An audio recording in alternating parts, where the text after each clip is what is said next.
Welcome into Harris Football's 2022 NFL Draft Prospect Breakdown presented by Viore. I'm your host, Patrick Murray, and today we're breaking down Michigan State running back Kenneth Walker III.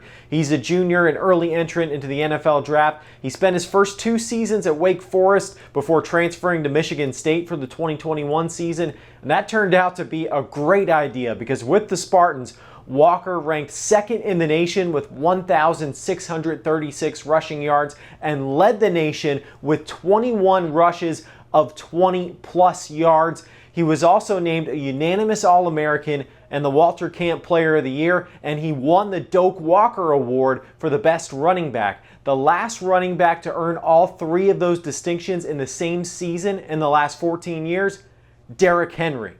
Walker is an explosive big play back. He led the country with 21 rushes of 20 or more yards, and here's a 95-yard touchdown run against Rutgers. What stands out here is the burst through the hole, his elusiveness down the sideline. He's running away from 2 guys while juking another guy in front of him, and then the speed there to finish the run.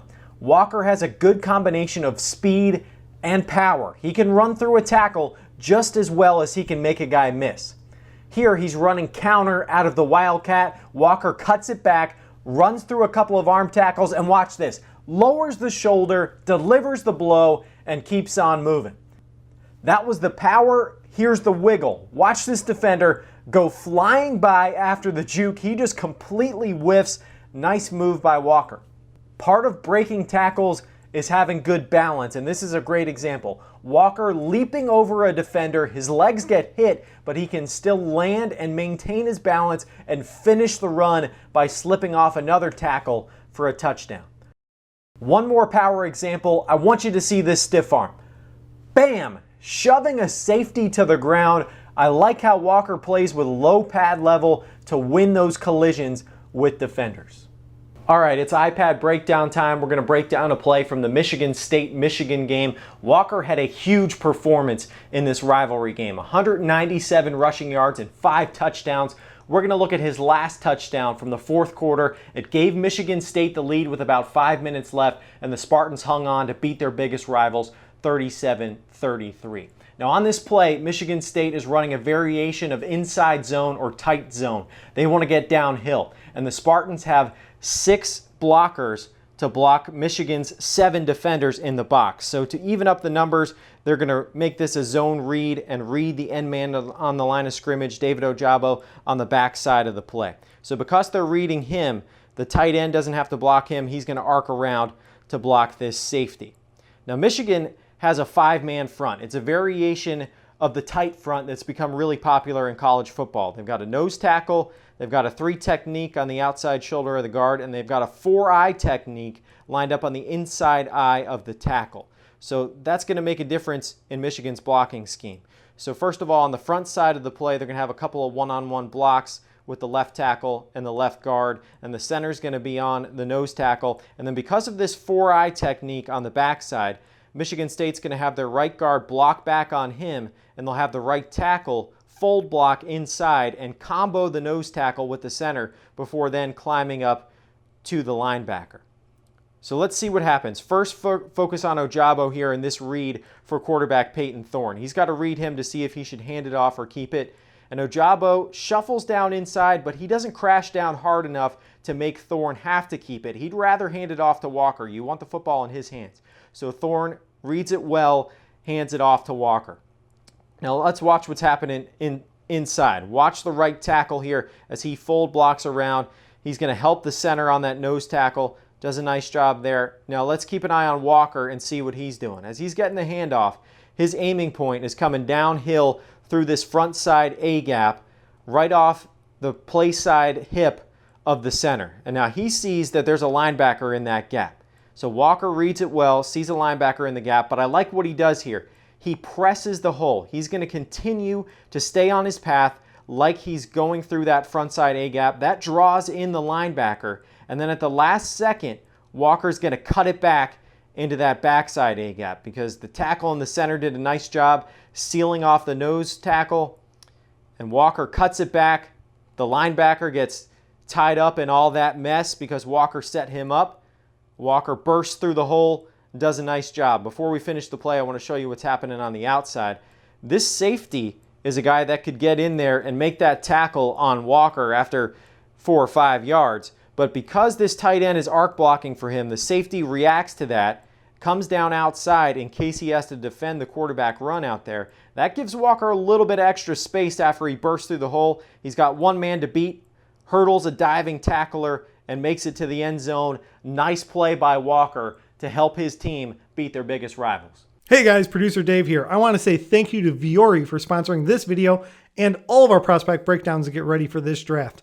I'm sporting some Viore clothing right now and I love it. It's lightweight, it's stretchy, it's comfortable, and it's made from recycled materials. And I don't know how they do it, but it's awesome. I don't know how plastic bottles and other things turn into anything this soft, but it's incredible. It's activewear meant to get out there and do stuff, but if you happen to be like me and editing videos, or like you're doing right now watching your favorite YouTube channel, it's still really comfortable to just be in this clothing. They're great all around wear. Go check out VioreClothing.com/Harris and they'll give you 20% off your first order just for being a fan of this channel. They've got some new shorts coming that I'm about to order. Get ready for spring, the Sunday Performance short. It's made from the same stuff that they make their Sunday Performance joggers out of. And I seriously love those pants. Thanks again to Viore. Like I said, that's VioreClothing.com/Harris for 20% off your first order. And now back to the show. Thank you, Dave. Let's get back to Michigan State running back Kenneth Walker III. One thing I like to look for in running backs is, can he make something out of nothing? When the play isn't blocked well and there's penetration in the backfield, can he get positive yardage still? Walker can definitely do that. Michigan State is running a play here where they have the offensive line blocking inside zone to the right, but then they have Walker take a counter step and take the handoff heading outside back to the left with a receiver cutting across the formation as a lead blocker. Kind of weird, but they had some success with it earlier in this game, and now Michigan has it figured out. The corner blitzes, and Walker has 2 defenders coming at him, still 5 yards deep in the backfield. Looks like a sure tackle for loss, but check this out. Nice spin move from Walker and some burst to get back to the line of scrimmage. He turns a potential 5-yard loss into a 2-yard gain. Another play here, the Spartans are running outside zone. The Will linebacker shoots a gap. The front side defensive end gets off his block, and Walker is in trouble. But he stops on a dime, pushes the tackler aside, gets downhill hard, and turns a potential loss into a 9-yard gain. And that brings me to my next point about Walker. I like his ability to quickly change direction, and this especially shows up near the goal line. Nice jump cut here to make a defender miss, finds the end zone, and then again here, quick stop and change of direction to create space, and then the power to push into the end zone. The biggest question about Walker is if he can be a 3-down back. We don't know much about him as a receiver. He had only 16 catches in his 3-year college career, and in the limited exposure I saw, he didn't look that great in pass protection. But overall, I think Walker has the skills as an early down back to make an immediate impact in fantasy depending on his landing spot and how many carries he's going to get, but he can definitely handle a heavy workload. He averaged 22 carries per game his junior season and had 2 30-carry games as well. Looking forward to seeing what he can do in the NFL.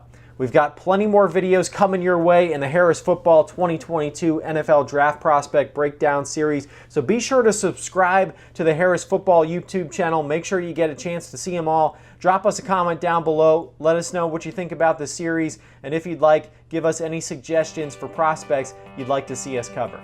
Thank you for watching, everybody.